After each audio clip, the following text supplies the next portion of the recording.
ইডির দীর্ঘসূত্রিতা নিয়ে প্রশ্ন তুললেন শ্রমিক ভট্টাচার্য। প্রশ্নের উত্তর দিতে দিতে বিজেপি নেতারাও ক্লান্ত। মন্তব্য বিজেপির সাংসদের, অর্থ মন্ত্রকের অধীনে ইডি, তাহলে কি কেন্দ্রের বিরুদ্ধেই শ্রমিক ভট্টাচার্যের উষ্মা প্রকাশ খোঁচা অরূপের? কে কার বিরুদ্ধে মামলা করবে, ইডি কাকে জেরা করবে, এগুলো নিয়ে আমাদের কোনো উৎসাহ নেই। কারণ ইডির তদন্তের দীর্ঘসূত্রিতা মানুষের মতো আমাদেরও বিরক্ত করেছে।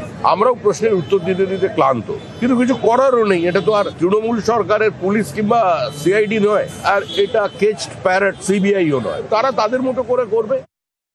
তো শ্রমিকদের কার উপর বিরক্তি? ইডি তো চলে অর্থ মন্ত্রকের নিয়ন্ত্রণাধীন সংস্থার আন্ডারে। তার মানে কি নির্মলা সীতারামনের ওপর বিরক্তি, নাকি খোদ নরেন্দ্র মোদীর ওপর বিরক্তি? সেটা তো শ্রমিক ভট্টাচার্যকে প্রকাশ করতে হবে। যে মামলাগুলোতে ইডি অ্যাটাচড হয়, ইনভলভ হয়, সেই মামলাগুলো দেখা যায় রাজনৈতিক প্রতিপক্ষকে কাবু করার জন্য করা হয়। শ্রমিক ভট্টাচার্যের যে উষ্মা কার বিরুদ্ধে সেটা বলতে হবে তো।